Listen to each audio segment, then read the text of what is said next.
the Director General, Rafael Grossi, Excellencies, ladies and gentlemen, good morning. It is indeed an honor to address this gathering of eminent persons from around the world at this very important scientific forum. I commend the agency and the Director General for the timeliness of the theme of this forum, Atoms for Food, Better Agriculture for Better Life, which comes in the wake of commodity price inflation linked to the aftermath of the COVID-19 pandemic, prevailing conflicts in key world food-producing regions, adverse impacts occasioned by climate change, pests, diseases, outbreaks, among others. Allow me to say, therefore, that we are proud as a country to be part of discussions in addressing one of the pressing global challenges of food insecurity. I also congratulate the Director General for launching, together with the FAO, the Atoms for Food initiative.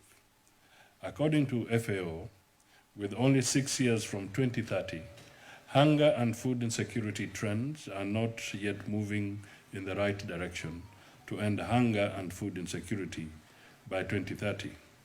The indicators of progress towards achieving global nutrition targets similarly show that the world is not on track to eliminate all forms of malnutrition. Billions of people still lack access to nutritious, safe, and sufficient food. FAO statistics further show that in 2023, an estimated 28.9% of the global population, that is 2.33 billion people, were moderately or severely food insecure. Between 713 to 757 million people may have faced hunger in 2023. 1 out of 11 in the world and 1 out of every 5 in Africa. Now, worldwide food insecurity disproportionately affects women, children, and people living in rural areas. Further, on economic access to nutritious food, estimates show that more than 1/3 of people in the world, about 2.8 billion, diet in 2022. Inequalities are evident, with low-income countries having the largest percentage of the population that is unable to afford a healthy diet. With the lack of improvement in food security, and the uneven progress in the economic access to healthy diets, it is projected that 582 million people will be chronically undernourished at the end of the decade, with more than half of them in Africa. These figures point to a crisis that calls for us to reach for bolder solutions. There's an urgent need to accelerate the transformation of our agri-food systems with innovative approaches to enhance their resilience against major challenges and address ensuring that healthy diets are both accessible and affordable for everyone. We must find innovative solutions to counter unsustainable food production occasioned by changing climate, shortage of water resources, and decreased yields through growth rates. It is untenable, for example, that while Africa has 60% of the world's uncultivated arable land, with an agricultural sector accounting for 35% of Africa's GDP, we spend a staggering $78 billion on food imports each year. In the Horn of Africa,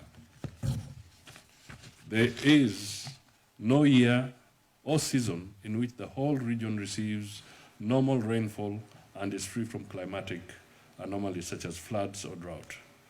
We also must tackle the problem of post-harvest losses, whereby, according to the WFP, 1/3 of all food production produced, equivalent to 1.3 billion tons, for human consumption is lost or wasted. Again, these losses are most significant in the developing countries, where smallholder farmers regularly lose 40% of their harvest due to inadequate storage and lack of preservation mechanisms. The Atoms for Food initiative is therefore very timely and can play a pivotal role in availing the much-needed transformational solutions in averting the growing food crisis. I am pleased to note that by harnessing the advantages of nuclear techniques along with other advanced technologies, the initiative aims to support countries to enhance agricultural and livestock production management, reduce food losses, and ensure food safety, improve nutrition, and adapt to the challenges of climate change. Some of the major impediments to food security. I also take note that these groundbreaking solutions to be availed under the initiative will be tailored to the specific needs and circumstances of countries, a key factor to achieving fair. The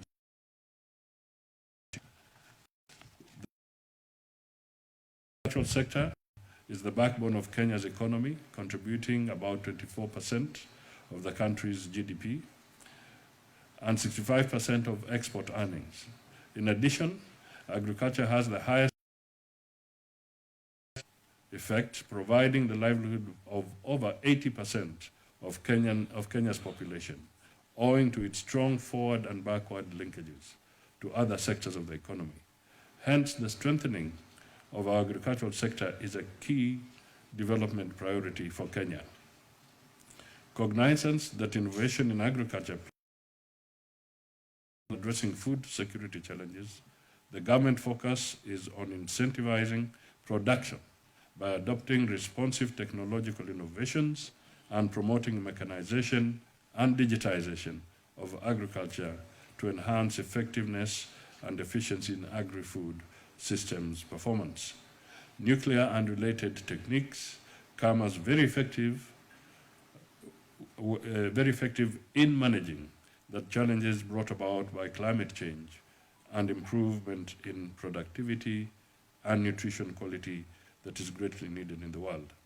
In this regard, we appreciate the support we have received from the agency, through which Kenya has successfully used nuclear techniques to drive smallholder productivity by improving water and nutrition, use efficient crop and livestock improvement, and high productivity. However, drought, floods, unpredictable climate and post-harvest losses continue to be a challenge to our crop production and food security in the country. Under this initiative, we look forward to support the extension of the mutation breeding and molecular techniques for crop improvement to major crops, food irradiation, to prolong the shelf life of foods, and in the implementation of assisted reproductive technologies to improve the quality of animal reproduction and nutrition. With this support, for example, in the area of food irradiation, to prolong the shelf life of foods, Kenya can avert the loss of harvested crops, which is estimated to be about 20 to 30% of crops annually. We therefore look forward to the agency's support in the establishment of our first. While supporting the ambitious plans of the initiative, we note that without the requisite funding, its performance will be dismal. I therefore urge the agency and FAO to redouble its efforts of fundraising and support from development partners and the private sector to enhance partnerships with UN entities.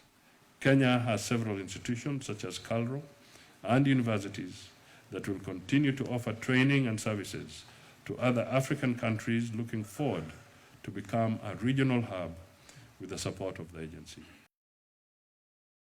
I urge us to collectively take ownership of this noble initiative and work together towards its successful implementation. On my side, I wish to assure you of Kenya's commitment in supporting and championing the initiative. I thank you.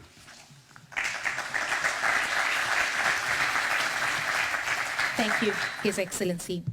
Our next speaker is Vice Chairman of the China Atomic Energy Authority. His remarks will be delivered in Chinese. Let's make use of the devices that are on our table, the translation devices. Over to you, sir. 谢谢主持人。尊敬的格罗西总干事、各位专家、同事、女士们、先生们，大家上午好！非常高兴受邀出席此次更好的农业带来更好。